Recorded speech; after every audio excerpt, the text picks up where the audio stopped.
Mayor साहब अब नहुआ तो बहुत पुरान नेता में के बाड़ी। हाँ एमे कौनो शौक बा। भले हम एक बेर जीतल बाड़ी लेकिन हारल तो हम कई बेर बाड़ी। तो पुरान नेता तो हम भेबे कैली। मेयर साहब जब अपने पुरान नेता बाड़ी तो एगो बात बता सकिले। एगो कथी तोरा जितना मन में बात बानू उ सब बता सकिले का? बता दू का? बताओ मेयर साहब, आज हम जान जाओ कि अपने कितना अंतर्यामी पुरानका नेता बाड़ी। तो सुना तोहनी यह नु सोचत बाड़ा कि मेयर साहब कितना हरुआ नेता बा। बाहर मेयर साहब अपने का अंतर्यामी बाड़ी, हमनी के तो अंदर के बात अपने जान गेली। मेयर साहब की जय, इनकर माता पिता की जय। अच्छा मेयर साहब ही तो बता दिली अपने मोरी बता सकिले कि नेता कई किस्म के होखले। सेठ यह पूछे वाला बात बा, ये तो सबके जानकारी बा। तो बता ना दी मेयर साहब हमनियो जान जाओ। बताई। तो सुना हम बताई तारी कि नेता कई किस्म के होखले। हाँ बताओ। ठीक बा। नेता नंबर 1 हाँ जौन एकदम ईमानदार रहले, अच्छा सबके काम लागी, हाँ। सबके दुख सुख में साथ दी। हाँ एकदम जनता के साथ में रही, एकदम ईमानदार रही। हाँ। लेकिन चुनाव वो कहियो न जीती। जैसे में कि हम अपने तो जीतल बाड़ी मेयर साहब, एकर मतलब अपने ही गड़बड़ा गेल बाड़ी का? नेता नंबर 2 हाँ बेईमान नेता, वोट लड़ी, लोग के दारू मस्किया के भूलिया के वोट ले ली, जीत जाई, लेकिन विकास न करी। करबो करी तो 4 हिस्से में 1 हिस्सा काम करी, 3 हिस्सा अपने पेट में रख ली। नेता नंबर 3 विकास प्रेमी नेता। ऐसा नेता जब चुनाव जीतले तो हरदम विकास के बात करी, केनाहू विकास होके चाहिए, निमन काम होके चाहिए, ये सब होके चाहिए। ठीक बा। लेकिन लोग ऐसन बा कि वैसन को नेता के एक आध बेर मुश्किल से जितावले, दोहरा के न जीतले। वो खाली सोची कि विकास हो, लेकिन जनता कुछ ऐसन बा वो खाली अपन स्वार्थ खोजले। वही से वो एक आध बेर धोखा से जीत जाले, दोबारा न जीतले। नेता नंबर 4 नंबर के नेता है लहेड़िया नेता। ई नेता खाली लहेड़ जोतत रही, निम्नो काम हुई तो कई कथी इ न निमन काम हुई था। लहर जोतैत। हाँ लहेड़ जोतत रहल लहेड़िया है हाँ। एकदम। ओकरा से 1 पैसा के बजट केनहू से ना आई, लेकिन दूसरा के लेवल बजट होई तो वो कही जो खराब होता। वैसा नेता बूथ पर खाली मार करावले, लहेड़िया नेता।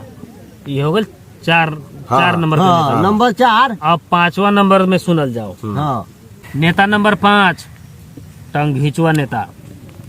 ई खाली धके टांग घिंचता हुआ, माने कोनो जीते वाला होई नो लड़त रहता अब ई बीच में खड़ा हो जतवा आ कहतवा हमरा के दिए, हमरे दे, जीते वाला के वोटवा काट लेतो, अब हार जतवा, हारे वाला के जिता देतो। आ कहतवा कि हम फलना पार्टी के फलना पोस्ट के बढ़िया हुआ। हाँ हम जिला बढ़िया हुआ, केंद्र बढ़िया हुआ, प्रदेश के बढ़िया हुआ। आ ये अपने फिर कहियो न जीतवा, खाली टांग घिचवा नेता। हाँ चुनाव लड़ी लेकिन जीती कहियो ना। तो ई हवा टांग घिचवा नेता नंबर 5। एगो हमरो गांव में बा नेता, बाप बेटा पोता सब नेते बा। हाँ। आ सब चुनाव लड़ले मगर जीतले कबो ना। आज ले जीतल ही नहीं के।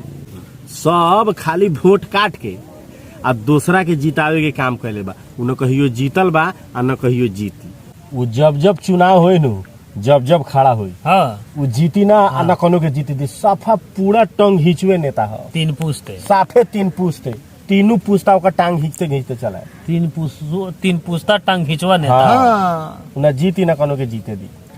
हमरा बुझाले उन लोग के खूने में कीड़ा रहल, कीड़वा हरदम लुफुर करत रहल, कटैत रहल। हाँ न जीते के न हारे के, आ कोनो के टांग धके पछाड़े के। मेयर साहब औरो है कि सूद गेल? नेता नंबर 6 वोट बेचवा नेता। अच्छा हमरा बुझला के नेता नंबर 6 आ फोड़ देल भौ। ना नेता के भाव फूरल है, जनता के ना। तो नेता नंबर 6 वोट बेचवा नेता। वोट बेचवा नेता कथी बा? उ कथी करले, फल्ला पार्टी के हम केंद्रीय बढ़िया हुआ, हम प्रदेश के बढ़िया हुआ, हम पालिका के बढ़िया हुआ, सब में रही। लेकिन जब वोट होई तो वो अपन पार्टी के छोड़ के अच्छा दूसरा पार्टी के वोट दे दी। तो एक बारे में सब लोग जानले, ज्यादा बतावे के ना पड़ी। वोट बेचवा नेता गाँव में बहुत बा। नेता नंबर 6 सूद गए। अब नेता नंबर 7 जौन बा उ लाबरा नेता, झूठ बोलवा नेता। ई कथी करे, दिन भर खाली झूठ बोलत रही, लबरे बोलत रही, एने के बात ओने, ओने के बात ओने, लबराई है बिना बाते के जोर के। दिन भर रात भर खाली उ लबरइये करत रही तो एकरा कह जाले झूठ बोलवा नेता 7 नंबर के। अब आ गेल नेता नंबर 8। एक मतलब बेचे थी चोरा के काट। ना ना ना ऐसा बात नहीं है, कठ चोरवा ना भेलू। ई कथी है दल बदलुआ नेता। हाँ उ छोड़ दू मेयर साहब। हाँ हमनी जनै तारी ओकरा के, कभी ये पार्टी में कभी वो पार्टी में जेने से टिकट मिली रू अपने झंडा धाले लौ से जेबी में झंडा धा लिया, दोसर झंडा उठा ली तो ये अपने लोग के था बा। था बा हमनी के उ ना बताओ नेता उ तो दल बदलुआ नेता के हमनी जनै तारी। नेता नंबर 9 उ दूसरा के खेत में बो देवले जाओ। ई नाच के जोकड़ई होई थी थोड़े ना चापलूस नेता। अच्छा ओकर अपन अस्तित्व के कोनो गारंटी न रहले, उ खाली चापलूसई क के चुंगलई क के आ बड़का नेता लग अपन पहुंच बनावे के कोशिश करले, अपन अस्तित्व बेच के। हाँ उ खाली दूसरा के बुराई करी। हाँ आ नेता सलम बड़का नेता लग चमचई करले हमरा के बजट दी, बजट ला उ चापलूसई करत रहले ओइसन में। हाँ अब नेता नंबर 10। 9 किस्म के नेता सुन लेला। हाँ बा नेता के किस्म सुना 10वां पले आ गेल बा नेता के किस्म, एमे थपाइयो सकल है, ऐसा बात नहीं है। तो 10 नंबर नेता कैसे करे सुनल जा। अब नेता नंबर 10 उ खाली खोजता हुआ दारू कस। वो सब नहीं है। अच्छा दूधारी नेता। दूधारी हाँ दूध ओरी बहे वाला दूध न दूधारी नेता मतलब ओनु हाँ दूध हमर गोइया हमरे ओरी एथी मरावे दूनी ओरी। तो दूधारी नेता है ई दोनों ओरी रही, अपन मकसद चुपचानी छुपले रही। दूधारी की देवधारी दूधार पर दोनों ओरी बहे वाला, दोनों ओरी बहे वाला। समझ में आ हाँ, गया। समझ हाँ तो ये अपन मकसद छुपले रही, केकरो जाने न दी। आ कौनी बेर केने बदल जाई एकर कोनो गारंटी ना। अपने पार्टी में रही लेकिन धोखा दे दी, एकरा कहले दोनों धार में बहे वाला, दूसरे पार्टी के वोट दे दी। रही वही में फिर पार्टी के गठन मीटिंग हुई नु गाड़ी फोटो खिंचाई, हमरो पार्टी को ये मीटिंग गठन होइता कह के हम ये में बानी कह के हम ही पोस्ट बाड़ी, लेकिन वोट में दूसरे 60 काट रही दूसरे पार्टी से। तो ई रोजी रोटी वाला पेट पोसवा झोले एकरा के कहल जाले। रोजी रोटी करे वाला दुकान खोल के दुकान के प्रोपराइटर लेखाई। समझ गए। पूरा रूप से अगर कहल जाए तो घूमी अपने पार्टी के जुलूस में, लेकिन वोट मांगी भीतरे दूसरा पार्टी के। ई 10वां नंबर के दूधारी नेता।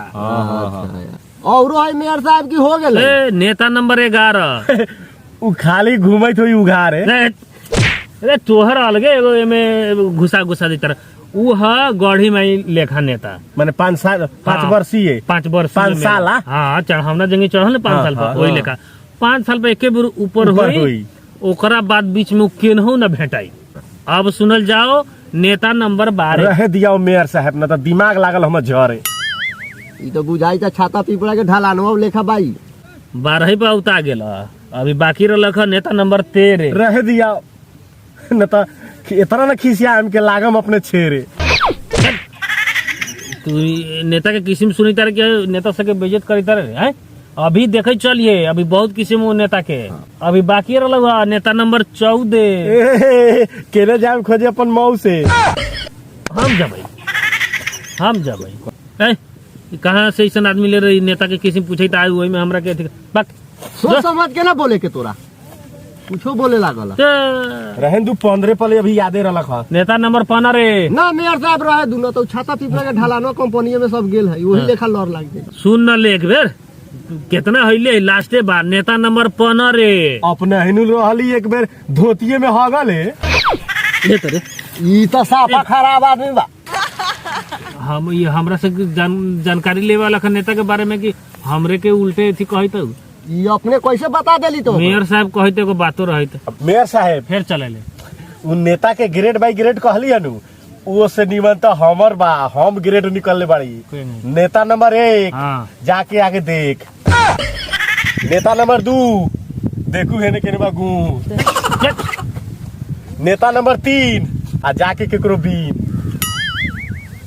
नेता नंबर 4 अपना हिनु खैले रही के तो चोरा के अचार। नेता नंबर 5 एकरा नेतागिरी के बाद खोलम अपने नाच।